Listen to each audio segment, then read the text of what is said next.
like I said, this race has been going on for a few months, but no one has been paying attention. And the only news you've probably seen about it, one, the Stringer accusation, and two, Andrew Yang like screws up eating a hot dog or whatever. Don't you? I'm just increasingly feeling like any of those kind of Andrew Yang hits were down to his benefit.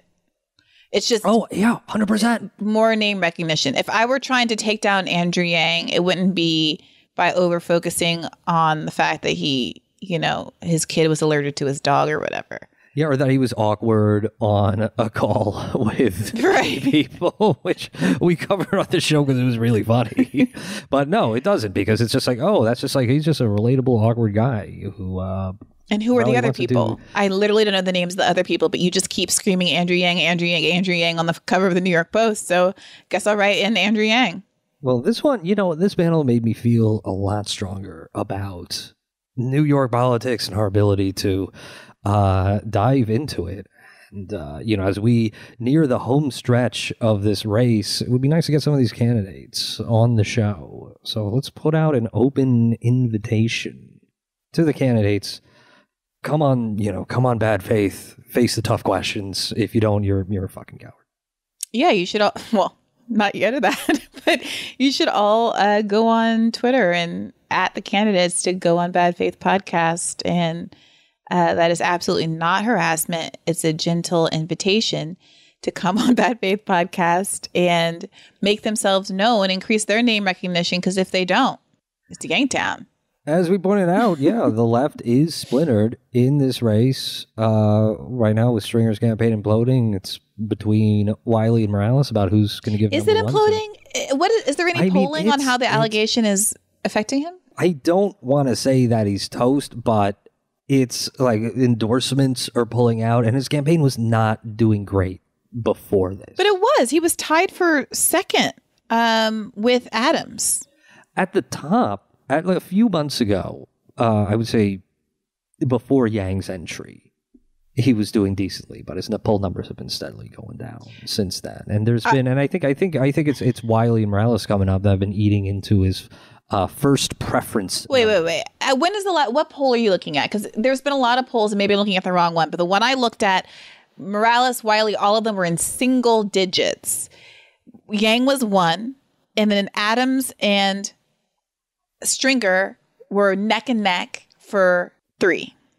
That's important because I'm sorry, I've been through enough Me Too scandals that nobody cared about. Like, sorry, I saw Joe Biden get elected with nobody caring about many accusations against him, including at the top of his run, right? Remember back when Kamala Harris said that she believed women who had accused Joe Biden? Let me walk that back. You're right. Stringer has been kind of stuck in neutral in the race. He's been at, and I'm just talking first preference here. Mm-hmm. He's been at low double digits. Wiley has been in high single digits. The story is Morales has been coming up from 1% to, in the most recent poll I'm looking at, this was mid-April, up to 7%. So that's more the stories that Morales has been coming up. I'm sorry, I made an error there.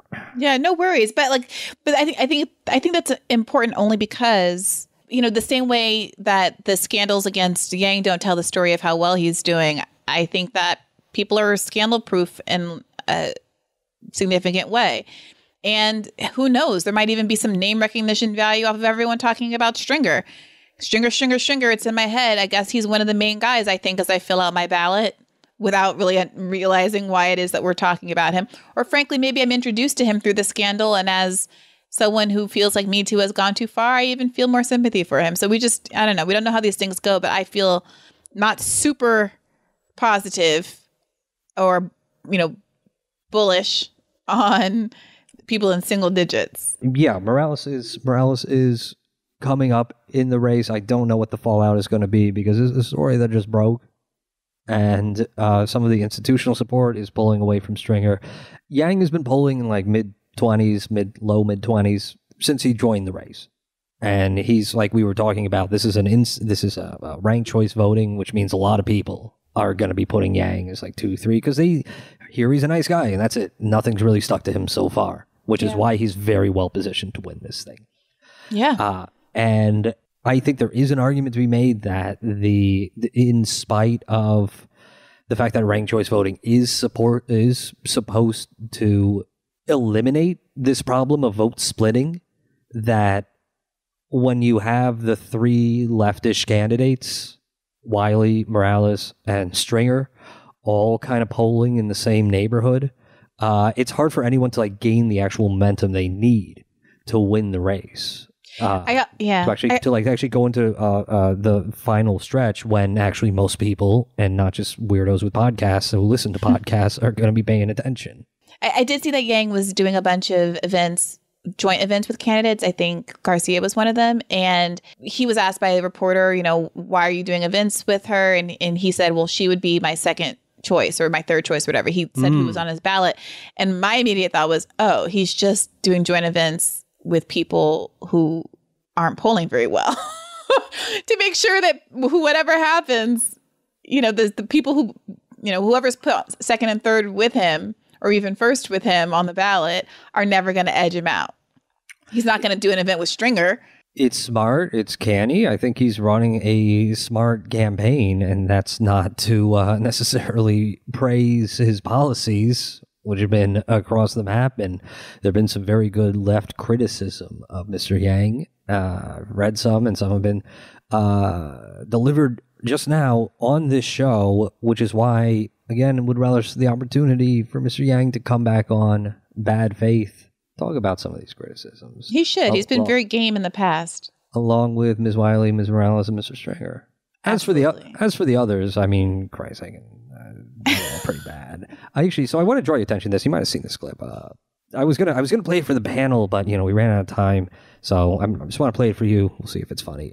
Ben, could you put on this clip? This is Eric Adams, one of the non-left candidates for mayor, who let's just watch the clip.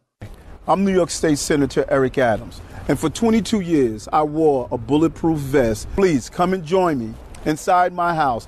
What I would like to show here is to empower parents on how to search a room inside their home. You write the Constitution. There are no First Amendment rights inside your household.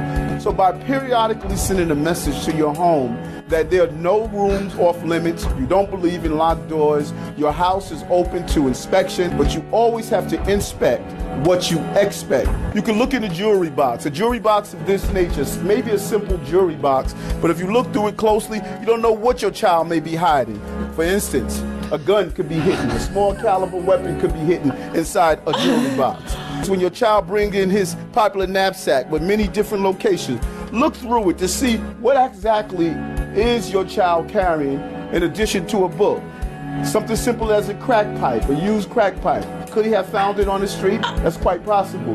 But this is a discussion piece where you should start speaking with him to find out what is he doing with it. Behind a picture frame, you can find bullets. What does that mean to find bullets? Does it mean your child is carrying a gun? No. Where there's smoke, there's possible fire. Where there's a bullet, there's possibly a gun. The baby doll. Behind the living room picture frame? But also it could be a place where you can secrete or hide drugs. Run your hands over the pillows. Suggestions? This feels like suggestions now. Bag of weed. Just look and see what's inside your bookcases. Perfect place to hide.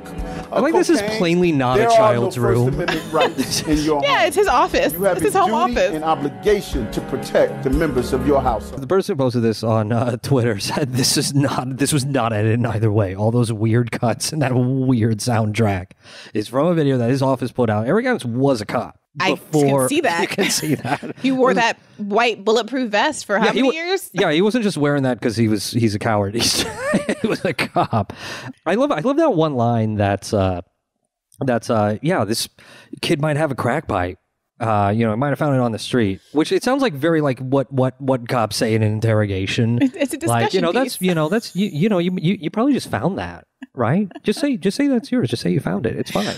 Well, I do think it's a thing. I remember being in elementary school, like first or second grade, and there was like a crushed cigarette butt on the floor of the bus or like on the step of the bus.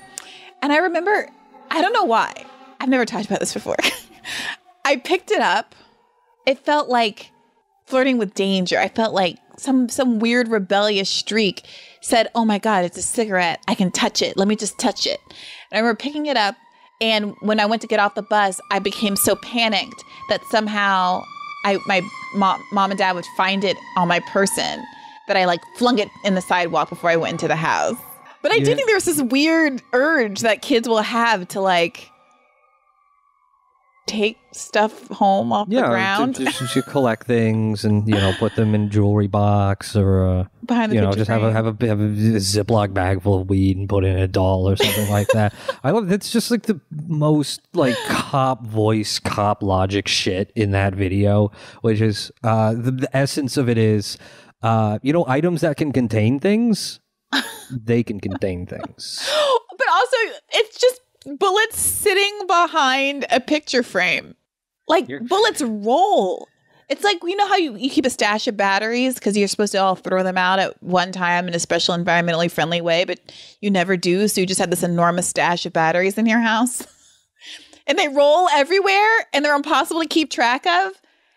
That's bullets. You wouldn't just set them behind a picture frame just to get knocked around every time you go and put a new 8-track in. Sorry, it was a very dated technology in this video. If you didn't watch it, everything was dated in that video, and it was only from a few years ago. Like it was like a fucking TV from the 80s in there. Like this is like a grandmother's room was supposed to be the stand-in for a child's room, which is it's just depressing to me because like this. I wish they would have had like a greater set design budget and had tried to emulate like a child's room.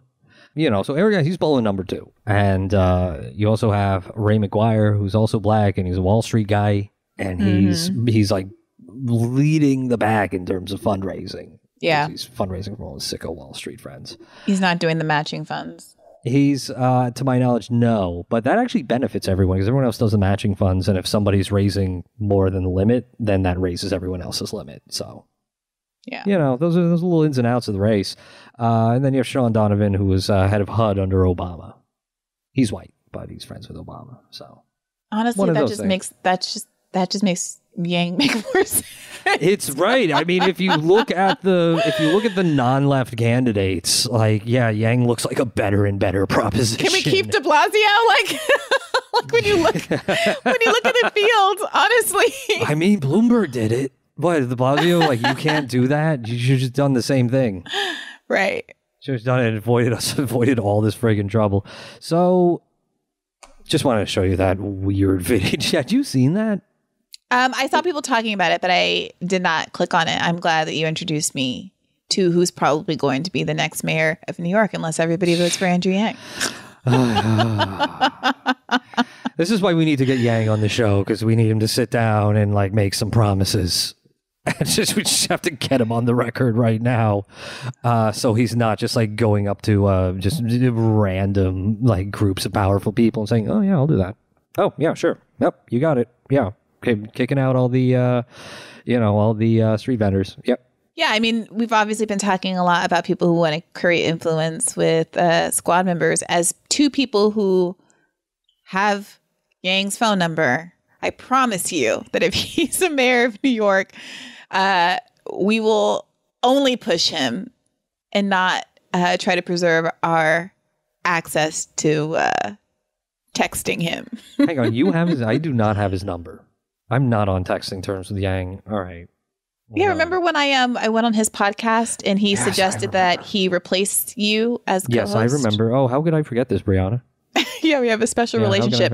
But it does not. So you guys text now. Okay, that's cool. That's fine. I text a lot of people. Affect my impartiality on this. No, hang on. No, I got Maya Wiley right here. I got to take this. Yeah,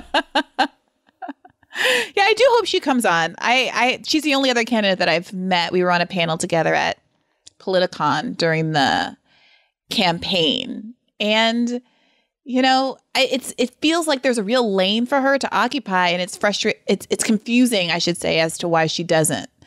She's got a certain amount of that identity politics magic on her side. She has more name recognition and a platform after having been at MSNBC, correspondent for all of that time, you would think a lot of the kind of media interest would be behind her. And I don't know why she hasn't figured out how to present herself in the progressive lane more effectively as a kind of, at very least, Warren style. I have a plan for that. I've got a big brain. I'm experienced kind of candidate. Honestly, you know what it is? I mean, I think we talked about a little bit on the panel. You know, that seems to be her play right now. But it's just everyone's just kind of stuck in one gear. You know, everyone's kind of stuck in neutral, and Yang and his, you know, Yang goofing around is just sucking up all the oxygen in the room. You know, and maybe a Warren play just fundamentally doesn't work. Well, historically, it has not worked, as we know. But I think that this race is going to get serious. I hope it gets more serious. I hope everyone freaking wises up and we start talking about these real fucking issues like housing and defunding the fucking NYPD in like real fucking terms. I hope that also. And maybe Bad Faith can help lead the way there. Maybe we can lead the way a little bit, getting Andrew Yang and Maya Wiley and Diane Morales on the show. Talk it out.